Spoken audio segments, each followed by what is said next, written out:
Good morning, I'm Raquel the Bell on the one and only WWNN 1470. Today in the studio we have Tracy from We Are the People. You can join her every Monday night from 7 to 7:30 p.m. on her website, wearethepeople.tv. Tracy tackles the student loan dilemma and offers viable options. And now, here's Tracy. Good morning. I almost said it. I almost said good morning. Hi, I'm Tracy Marks. It's not morning. It's actually Monday night. It's about 7 o'clock. Yeah. And we're here filming live at the WNN 1470 radio station. That's on your AM dial. For those of you listening on the radio, you can also find us live right now at wearethepeople.tv. We've got Donald Cleveland back. I had 3 flat tires today. I'm a little distressed. I haven't quite got over that. So Donald Cleveland is back today. Last week I replayed, I'm always gone the first Monday of each month. So last week I replayed his interview that we first did when we first met about his book. Oh, there's the camera. And I did that because I wanted to put things in context again for those of you who hadn't seen it. It is on the archives, so if you haven't caught that show yet, that gives us a good foundation for why we're trying to do what we're trying to do. So, Donald, Yes, welcome ma'am. back, and thank you for coming one more time. Thank you. It's a pleasure to be here, Tracy. So there's a lot of things going on with the student loan situation right now. Yes, there is. We've got a new bill, H.R. 449, that most people probably haven't heard about. Usually what happens with these bills is they get buried and they never see the light of day. That's right, Tracy, and that's exactly what's happening with this particular bill. I address this kind of a strategy used by legislators in Chapter 5 of my book. Basically, the wealthy are stealing our rights. But what happens is that a Congressman, John Delaney, and 9 other co-sponsors introduced this bill into the House of Representatives. It was referred to the Judiciary Committee, and there it was assigned to a subcommittee. And it's never been heard from again. But That's not unusual with anything that has to do with student loans. Anything that's worthwhile, let's put it that way. Yes, anything that is not in the interests of the wealthy who control the country gets shoved to the bottom of the stack, and they remain buried in committees. And that's exactly, again, true in this case. As a matter of fact, I was following some of the committee action, and rather than deal with the student debt, which is a tremendous national issue and harming people, students who have debt or people who have debt who are no longer students, trying to find jobs. Oh, yeah. What they did instead was they served the bankers again, because They got to come in and speak, they didn't got to come in and speak. They always do. Right. I watched that on MSNBC, and I was sickened. I mean, really, my stomach was sick because it was all, oh, well, it's only, 3% or 2%, and that's okay, but how many people does that represent? Right. And this goes back again to one of my main themes about the inequality in the economics in this country, and that's being controlled by the government, which is supposed to provide justice for all, due process, equal protection right. Well, where's the equal protection when on July the 8th they held a hearing for financial institution bankruptcy, which means the banks, but that yet at the same time the bill for 49 remains buried in the committee, and the chairman will not bring it up. If every person claimed bankruptcy for student loans, it would be less than what these huge, giant corporations are already claiming. Right. And I mean, it would be that, and I don't understand why the American people don't understand that. No. I mean, we've got 43 million people with student loan debt. Right. Honestly, if they all claim bankruptcy today, it would be less than some of these banks altogether, I think. Right. I mean, well, not just banks. I mean, we're talking many other businesses. Large corporations. Yes, the giant corporations. Right. And here's basically what it amounts to, and I think you made it in my original introduction that I've been associated or lobbied for 10 years for a public cause and worked for a state legislature for 3 years. But what needs to happen is that the members of the audience who are sympathetic to this cause that students and student debt shouldn't be the only class of debt that's non-dischargeable through bankruptcy in the United States, they should actually give the chairman of the Judiciary Committee in the House a call and tell him to wake up, smell the roses, and get the Bill 449 out of the committee onto the floor of the House of Representatives to be voted on. And they can do that by calling the chairman, Bob Goodlatte. How do you like that for a name? I always like a good latte. Probably the bankers serve a latte to him every morning, but I don't know. But they can call his office directly, and this is nothing more than picking up the telephone and talking to your neighbor. The man puts on his pants the same way we all do, right? There's no difference. So give him a call and tell him, wake up, smell the coffee, Mr. Goodlatte, and get that bill out of subcommittee, through the committee, and on the floor. And they can do that if they call 202-225-5431. Let's end this discrimination. Let's end this lack of equality in the economic system by helping out the people who have student debt instead of the banks. Absolutely. And we can't do this without your help. Seriously. Freddie's going to get that up on the screen. So if you missed the number, you can go to the archives on wearethepeople.tv and pull that up. There's the name, Bob Goodlatte, Chairman of the House. And the number again is 202-225-5431. This bill will never see the light of day if we don't call. There's been a few good bills that have went through on student loans, and you can even look them up, and they say chance for passing 2%, 0 for you, more than likely. And we're the only ones that can change that. So I implore you to please call Bob Goodlatte, tell him to have a good latte, think things over, and bring this bill to the floor, because that is the only way it's going to happen. Like Don said, the big guys, they got their day on the floor. They get it repeatedly, and yet student loan debtors they're not getting the attention they need. Okay, we're not asking for a lot, and I know bankruptcy, for most people, it's like, I had to pay my student debts, and yes, you probably did, but it's not the same as it used to be. I mean, it used to be funded by the state as well as the federal government. Right. It was a lot less. I mean, you could get a degree for $10,000. The compound interest didn't add up like it did. Eventually it did. I mean, there's some people from many, many years ago that are still paying their loans because they had a medical crisis or lost a job. And, even their loans have grown 20, 30 years later. However, the loans in the past 10, 15 years are they're growing. It's just unbelievable. Astronomically. Right. That's the perfect word. I was reading a case today where a woman actually had accumulated a debt of something like $117,000, and that was without the interest, and you know how the interest keeps churning, it's just going to eat that person alive.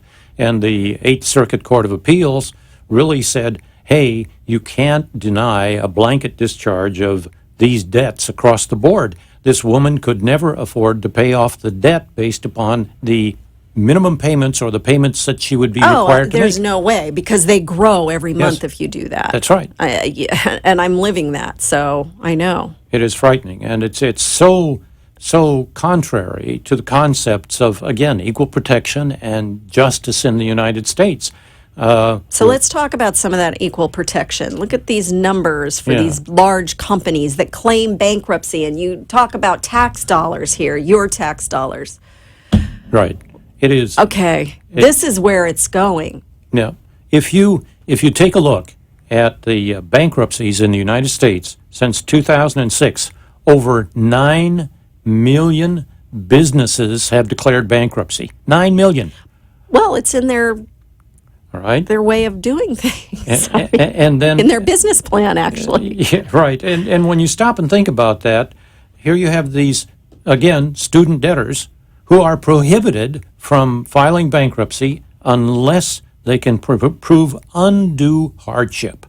And undue hardship has been construed so tightly by the courts that it doesn't give a person room to breathe. You can't live. with the standards that are imposed for an undue hardship.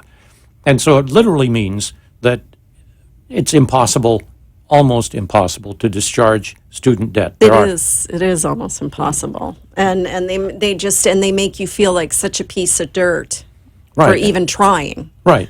And yet, I think, Tracy, you and I have some numbers that point out that these larger corporations have filed for bankruptcy in the billions.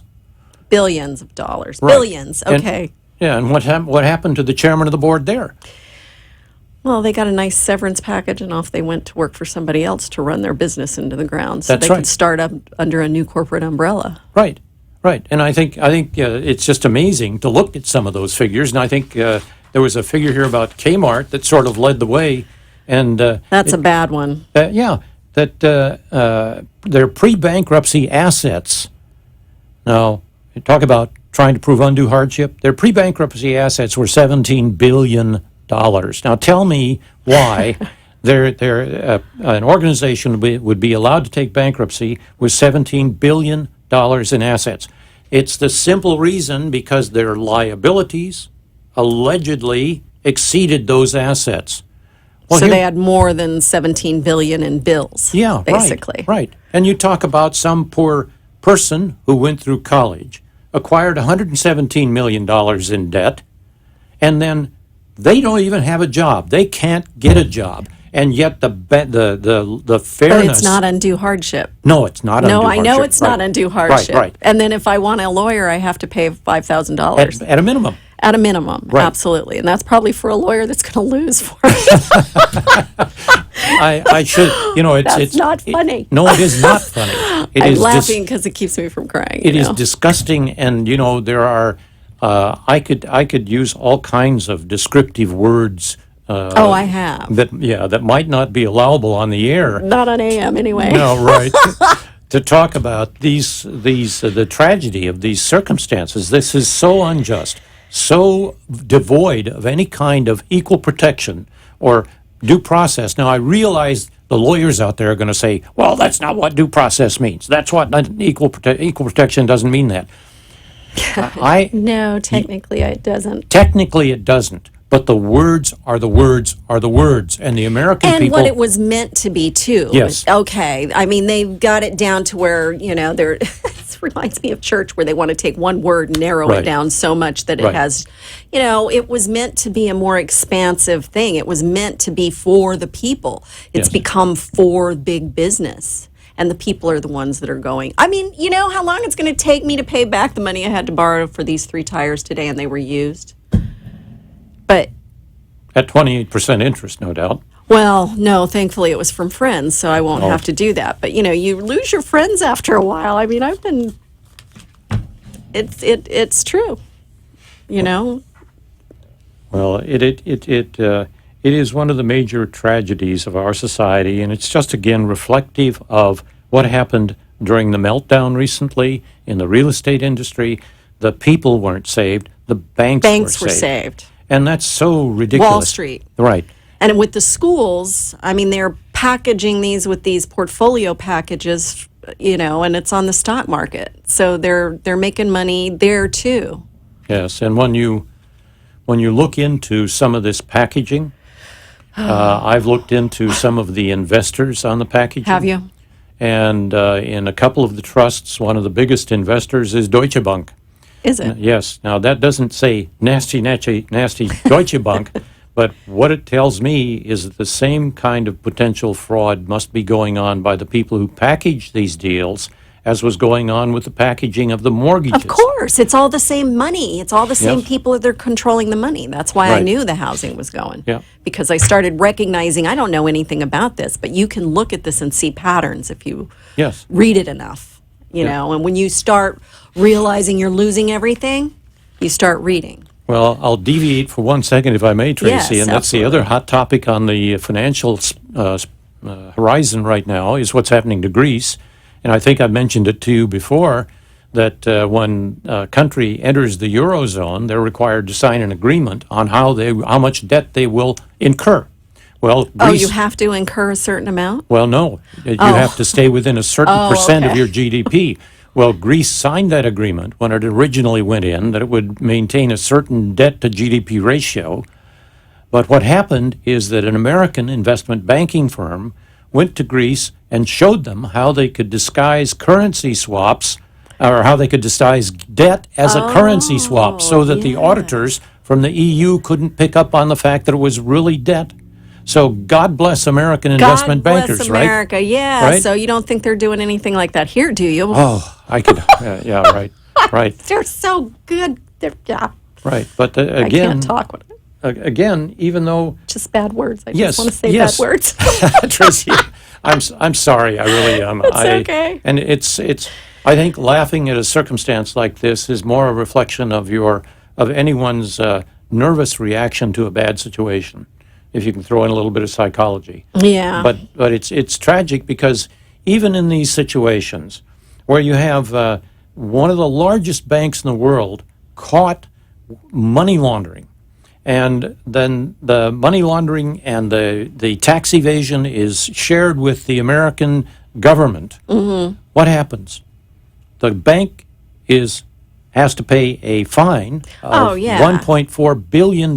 Which is nothing for them. Which is nothing. No, it's less than It's relative. it's you less know? than So 30 it's- days profit for them. Oh, yeah. So it's meaningless in terms of the bigger spectrum. And again, we're just at the point where we favor these bigger or financial organizations at the cost of the small people. That's right. And it's ridiculous. So let's look at a few more of these numbers. Yep. Okay, so Kmart tops it off with 17 billion. Okay, Federated Department Store, 7,913. Montgomery Ward's, 4,879. Macy's, I didn't realize Macy's had claimed 4,812. Allied Store Corp. Now, who are they?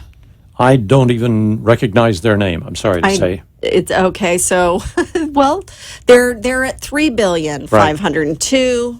Southland Corp, 3,439. Ames Department Stores, 2,130. Circle K, I remember Circle K. Sure.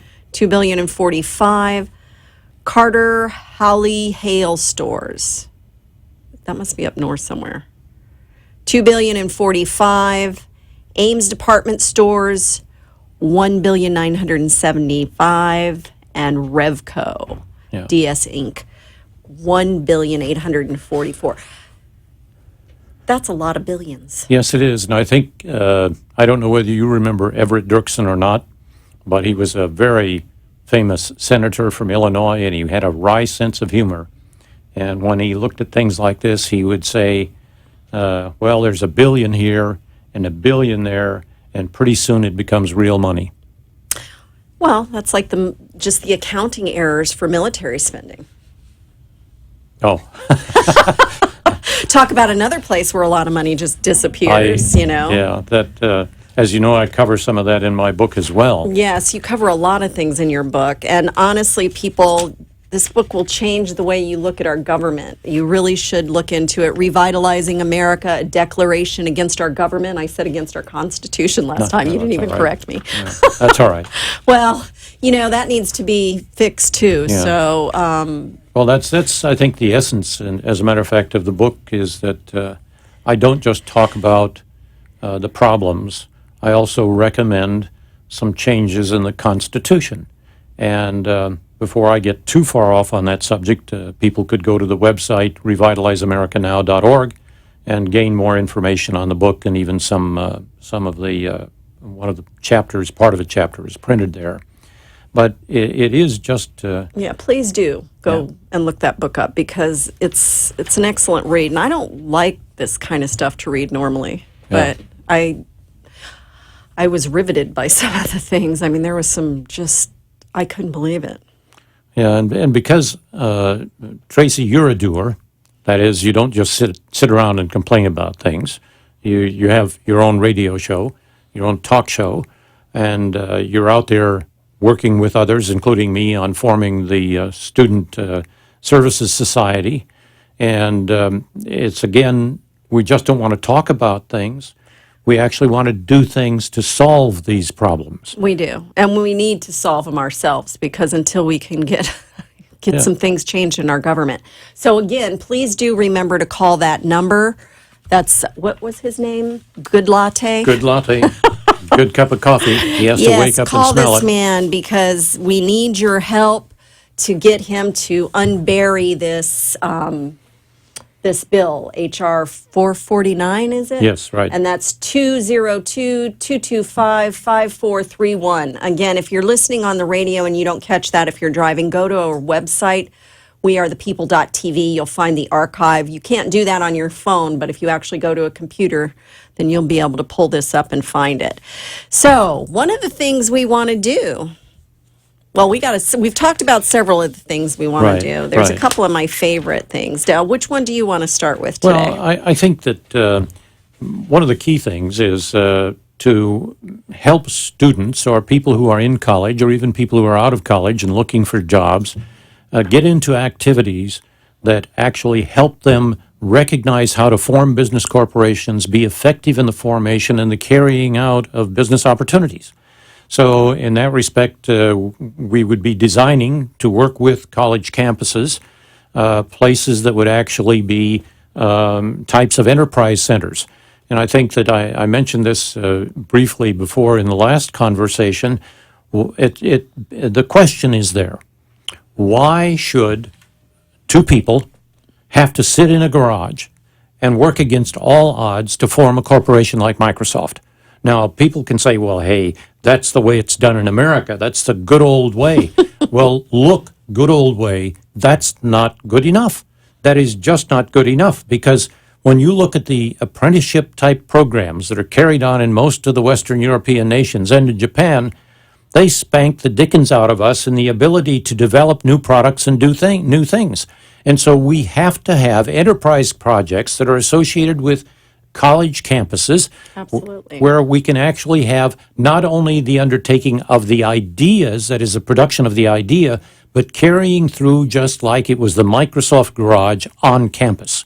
So I like that idea. Yeah, and that's one of the key features, as well as other just plain fundraising activities, like having book fairs, Yeah. like bake sales. Battle of the Bands. Battle I'm of the actually Bands. talking to some friends that are promoters I would like to do that. So, Yeah, these are things that seeing that we're going to be dealing with college students, I think Battle of the Bands would be fun. I think it would be too. But anything that helps to create the entrepreneurial development of people and to teach them how to use the instruments that we've been provided. Right, because the jobs aren't out there. They got to No, they're create not. their own. They're not. So, and then we have to get people making money so they can actually spend money, Right. because, that's what I don't think a lot of people realize. You've got these middle level businesses that aren't these giant conglomerates, and they're forced to vote with big businesses, or they get hurt, which something really needs to be done about that. Right. But if everybody's being pushed into poverty because they have unbelievable student loan debt, which eventually they're going to default on anyway, then they're not going to be able to spend any money. No. I bought a set of tires for $100 today, as opposed to the $400 or $500 I would usually spend. Right. Right. And So that makes a difference overall. I mean, this is about all of us. Yes. And there's one other thing too. We're talking about helping others become entrepreneurial. And I happen to be the treasurer of the Student Services Society. Yes. And whenever a treasurer speaks, the treasurer has dollar signs in his eyes. All right. And so, in that respect, I'm appealing to the listening audience, the viewing audience out there, to actually consider becoming members of the Student Services Society. Every student membership is $10. Beyond that, there's a charter membership, which is to anyone like myself. That charter membership is $100 per year. And then there is another level of membership for corporations and other people who want to help us out just generally by becoming a member, and that is a $2,500 a year membership. And we obviously are looking to actually raise funds, and we'll be submitting grant applications, but we'd also welcome an angel investor out Yes, there, we or a would. contributor, who would help us in the development of the enterprise centers on colleges. and also help us. I love that idea. Help us set up the data bank to enable students to look at case law that would allow them to advance their cases for bankruptcy in the courts. I can't believe what time it is. We've only got a few minutes left. But before we go, I wanted to say that Freddie Santori from amp2.tv, that's this one, amp squared actually, but if you go on Google, it's amp2.tv, he donated $100. Well, he's towards a the charter cost. member like Yes. myself then. How about that? That's very good. That's very So good. I just wanted to say thank you to Freddie. Yeah. So I guess, Tracy, the question is, if someone wanted to become a contributor nowadays, Yes, well, we've got the beginning part of the website. Well, I don't know if it actually is going to be up by tomorrow or not. We haven't got the money part of it done with the Right. the little form that you got to fill out. I'm working on a GoFundMe and a different one, so and PayPal. I've got to do all that stuff. Right. I should have something that we could do that with next week. So good. I will let you know. And thank you for joining us again. And it's wearethepeople.tv. Have a good night, and we'll see you next week. Thank you, Tracy. Thank you. You have been listening to We Are the People with social advocate Tracy Marks, who every week bring to the light the needs and changes in our current system. Tune in every Monday night at 7 p.m. on wearethepeople.tv and participate in the conversation in the chat room or call 888-565-1470. Tune in next Monday for more information and facts and stay aware of your surroundings and challenges at all times.